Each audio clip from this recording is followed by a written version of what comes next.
Hey folks, we're back in Manitoba chasing grouse. And in the last episode, I mentioned that we're going to be taking a look at a breed that you've probably never heard about. And if you have heard about it, it was probably while you were reading the history of the German wire-haired pointer, where the various breeds that went in to make up that breed are mentioned. The German short-hair, the poodle pointer, the griffon, and this breed, the Stichelhaar. Well, that breed almost ended up in the lost and forgotten section of my book, but it actually is holding its own, hanging on, barely, and it has been doing that for about the last 125 or 150 years. It almost fell victim to what we call the War of the Wire Hairs, when different groups of people thought they had the right one, they had the best breed, they had the actual true wire-haired pointer. Well, we know who won that battle. It's the drahthaar. That's the most popular breed in Germany, and the poodle pointer is going strong, and so is the griffon. But the Stichelhaar, well, not so much. Find out how, why, and where it's headed in this episode on the Deutsch Stichelhaar, or the German rough-haired pointer. And as always, if you want to know when these episodes are going to drop, hit the subscribe button. And if you want more details than what I'm giving in this podcast, check out my books, Pointing Dogs Volume 1, Pointing Dogs Volume 2, available from Project Upland and from me at dogwilling.ca. Okay, folks, time for a quick German language lesson. If you do any work with leather, or you're into engraving, or even if you just have a decent collection of tools in the garage, you may know what an awl or a burin is. An awl, A-W-L, is that slender metal pokey thing that you use to poke holes in leather. And a burin, B-U-R-I-N, is a similar tool. It's long and sharp and pointed, and folks use it to engrave things in wood or metal. So what is the German word for those tools? What is the German word for burin or awl, or basically anything that's long and slender and pokey? The word is Stickel, S-T-I-C-H-E-L, Stickel. And what if you have a dog who has a coat that looks like it's made up of a whole bunch of stickles? Well, call it a Stichelhaar. And that's the breed we're going to take a look at now. If you were a hunter in, let's say, the mid to late 1800s, just about anywhere in Western Europe, and you got the idea in your head that it would be a great thing to have a nice wire-haired coated dog of my own. I want to build my own type of dog. I want to create my own breed. Well, all of the building blocks and the basic ingredients you needed to do so were all around you. And those were the ingredients that guys like Cortals used to create his own breed. The poodle pointer people did their own thing and they created the poodle pointer. The drahthaar people, well, they built on the success of those people and they built their own thing. And we have documents that kind of shed some light on what exactly went into their recipe. But when we come to the Stichelhaar, well, things are a lot less clear. One of the earliest mentions of dogs called Deutsch Stichelhaar or German Stichelhaar, German rough-haired pointers, comes from 1882 at an international dog show in Hanover.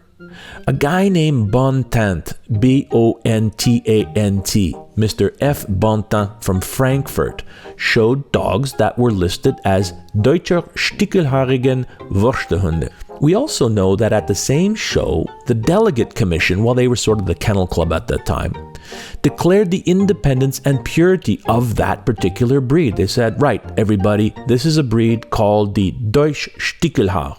But there was a problem. Sure, everybody agreed, okay, we're going to call these dogs Deutsch Stichelhaar. That's fine. But there were questions surrounding the origin of these dogs. Where did they come from? Who was in charge of them? How were they developed? What ingredients went into them? Again, Europe at that time, the dog breeding community at that time was kind of like a stew. There were ingredients and building blocks floating around all over the place, and people were doing their own thing, as well as nature doing its own thing. There were crosses between various types of dogs just, spontaneously, under the light of the moon or behind somebody's barn, or just because two dogs got it on in the forest over there. So there were a lot of types of dogs running around, and we knew more or less what Cortals was doing with his griffons. We knew exactly what the poodle pointer breeders were doing. They were using poodles and pointers. And eventually everybody would figure out what the Deutsch Drahthaar was doing. They were taking all of the results of all of those other mixes and using them to create something brand new. But with the Stichelhaar, nobody knew what was going on, where it was coming from. There was no master plan that anybody could look at. Was it a naturally occurring breed that went back years? Or was it something that somebody invented in their own backyard? Well, 3 theories were proposed, and there were arguments among the camps that proposed these theories. And it's super interesting to look back at those arguments and at those theories because they really do shed light on the chaotic situation of the time. One theory held that the Stichelhaar was, in fact, just a cross between Spinonis and GSPs. Yeah, that's right. There were people who figured that, you know what, somebody got some Italian dogs, somebody got some Spinonis, and somebody bred them into GSP lines or GSP lines into Spinoni lines, and then they came up with this Deutsch Stichelhaar. The fellow who brought the breed to the attention of the delegate commission and who was really promoting it at the time, Mr. Bontemps, well, first of all, he didn't call them Stichelhaars. He actually called them Hessian roughbeards. But his idea, or what he proposed, was that no, it's not a cross between anything. It is an ancient breed of Germanic dog found only here in Germany, and that was enjoyed by our glorious forefathers. It's been around since the year dot. And a third theory was proposed by people who thought that no, it was just a variety of GSP with a long coat. You see, back in the day, genetics were not quite understood as they are today. And the idea that different types of coats developed because of the climate was actually widely accepted.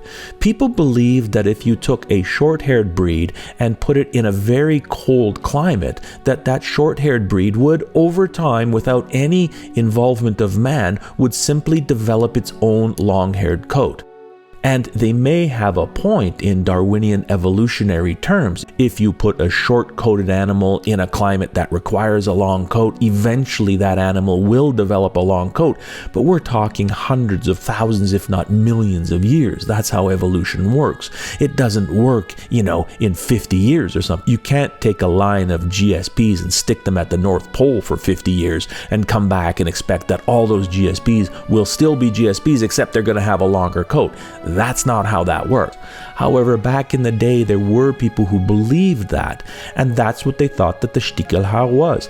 They figured it was GSPs that were developed in northern Germany, where it is slightly colder than in southern Germany, and voila, after a few generations, look at that nice wiry haired coat you've got.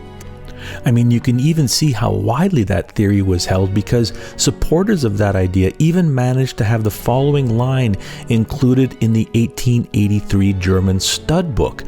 In there you will see that it says, quote, "The Stichelhaar was originally a variety of our smooth-coated or short-haired dogs," unquote. And so, as a result, the first standard for the Stichelhaar was based on that of the GSP, of the Kurzhaar. The only real difference was that the Stichelhaar had a longer, rougher, wiry coat. Then, in 1888, after years of continued debate, supporters of the 3 competing theories finally came to an agreement. They published an official statement reversing their previous positions. They declared that the Stichelhaar was actually a rough-haired version of what they called the old German bird dog, or the German Hühnerhund. Excuse my German pronunciation, and by no means was it a climatic variety of the GSP or the Deutsch Kurzhaar. And they based their decision mainly on quote-unquote studies conducted by a guy named Dr. Hans Kadich, a well-regarded expert at the time. Apparently, Kadich had analyzed the head shapes of all these different breeds and somehow came to the conclusion that the Stichelhaar had an ancient German origin because it had an ancient German head shape. It is quite obvious today that his conclusions were based on the sort of racist pseudoscience that was in vogue at the time. But supporters of the Stichelhaar accepted them as perfectly valid and used them to remove the griffon. Kortaal's dogs were kicked out of the German studbook because they were a French mongrel with a French-shaped head. Listen, the most likely scenario for the development of the Stichelhaar is that breeders like Bontemps and others started with the rough and long and short-haired dogs they found in and around the Hesse, Bohemia, Bavaria, and Austria region, and they crossed them with other pointing breeds. As we've seen elsewhere, dogs with rough, wiry coats went by a whole bunch of different names. They were called everything from Polish or Bohemian and even Icelandic water dogs. And they probably represented various lines of, experimental or accidental or incidental crosses of short, long, and curly-coated hunting dogs from all over the place. As the canine system with its stud books and standards started to develop around Europe, it just so happens that those dogs of those types that were found in Germany, well, some of them were called Stichelhaars. Others that were found in other regions like Bohemia and Moravia, which eventually became the Czech Republic, well, they were on the other side of a border, they were in a different system. Well, they eventually became known as the Český fousek. Genetically, they were more or less the same thing, only divided by divisions in the regions or the countries or the area that they were found in. In 1892, there was a club formed for the Stichelhaar, and it kept its own registry for rough-haired breeds. But they kept the Stichelhaar separate from the Kortaal's griffon. But at that time, there was an international sort of rough-haired fraternity, and they thought that all of the rough-haired breeds were of the same family and that they should be bred together. So from 1907 to 1913, Stichelhaars were registered in the Griffon stud book, the one that was founded by Kortaal's many years before. Then, after 1913, well, nationalism was rising to a fever pitch. Stichelhaar breeders once again began registering their dogs separately. They also attempted to remove the traits they felt had crept into the breed because of the crosses to griffons. So they came up with tighter and tighter breeding requirements and even prohibited such ridiculous things as having an overlong beard or hair overhanging the ridge of the nose or even eyebrows that didn't curl just the right way. And they held fast to their belief that if they could only just breed pure Stichelhaars without any foreign, i.e. English, blood in there, well, they could improve the breed. Today it is generally agreed that these attitudes were the ones that most hindered the development of the Stichelhaar as a breed. Its gene pool became dangerously restricted, and to make things worse, a number of Stichelhaar breeders actually left the breed and joined the drahthaar movement, but they brought some of their best Stichelhaars with them to inject into this new experiment to create the drahthaar. In the end, the Stichelhaar was kind of relegated to the outer margins of the gundog world. But not due to any lack of ability. I mean, Stichelhaars were highly regarded as hunting dogs. It was mainly the narrow-mindedness of some of the breeders and the really extreme selection process they clung to in order to keep their dogs quote-unquote pure. Despite all that, a small number of Stichelhaars continued to be bred. They gained a decent reputation for sharpness, especially on predators, and were prized by foresters in the north for their strong protective instinct. But then again, World War II came, and the subsequent division of Germany proved nearly fatal to the breed. At war's end, there was only a handful of Stichelhaar remaining, mainly in Ostfriesland in northeastern Germany. There, a breed club was reformed in the early 50s, and in East Germany, a few breeders continued to breed a few Stichelhaars here and there. And in the Czech Republic, the Český fousek grew to be one of the most popular gundogs among Czech hunters. In Germany today, the breed continues to lag far behind all of the other breeds. In fact, when I first started photographing dogs and compiling notes for my first book, I chose to study the better-known breeds since, it was much easier to find information on them. And besides, I knew where to find hunters who owned some. So I started with drahthaars and poodle pointers and GSPs because they were easy to find. But when I started looking into the more obscure breeds, things got a bit trickier. Not only was solid information harder to find, but tracking down owners and breeders of those breeds, well, it was tough. In the case of the Stichelhaar, not only did it take some digging, I also needed a bit of luck to finally see some in the flesh. So I really had a heck of a time finding information on the breed, and I couldn't even confirm that it was still around. I mean, the only illustrations I saw were old paintings or fuzzy black and white photographs in long out-of-print magazines and books. And after a while, I just started to think that maybe the Stichelhaar was really extinct. Then, in 2001, I attended a hunt in northern Germany, organized by a guy named Hans Schmidt, a friend of mine actually. He's a renowned breeder of long-haired Weimaraners. While I was there, we were taking a break from the hunt one day, and I almost just casually mentioned the Stichelhaar. I said, "Hey Hans, have you ever heard about this dog called the Stichelhaar?" I fully expected him to tell me that the breed was extinct or that he had never seen one or knew nothing about him. Instead, I was stunned when he replied, "Oh yeah, I know all about the Stichelhaar. I hunt with them on a regular basis. My friend has some and there's a bunch of them in this particular area. They are strong hunters, you know. They're a very old breed." He then suggested that we go visit a breeder, in fact the secretary of the Stichelhaar Club, because he didn't live very far away. 24 hours later, I was at the home of the secretary of the Deutsche Stichelhaar Verein. When we arrived at the breeder's house, we pulled up the driveway, exited the car, we exchanged some handshakes and introductions, and I took a few minutes to discuss the kind of photos I would really like to take of his dogs. So once we agreed on a plan, he let his dogs out of the house and into the yard. And as those two big, rough and ready dogs came bounding up towards us, I couldn't help feeling like the scientist in Jurassic Park when he laid eyes on a real-life dinosaur. Finally, right there in front of me, were living, breathing, tail-wagging Stichelhaars, a breed I almost thought had gone the way of the dodo bird. Nowadays, of course, thanks to the internet, there is a lot more information about the Stichelhaar around. Even the German Breed Club now has a pretty decent website. Nevertheless, the breed is and always has been a marginal player on the German gundog scene. For most of its history, it's been barely hanging on. And I've only seen a few Stichelhaars, and every one of them was in northern Germany. I've spoken to some owners and breeders, including that secretary I met of the original club. I've read a few copies of the club's newsletters, and I've been following the ups and downs of the breed via the German websites and some, online forums and Facebook groups.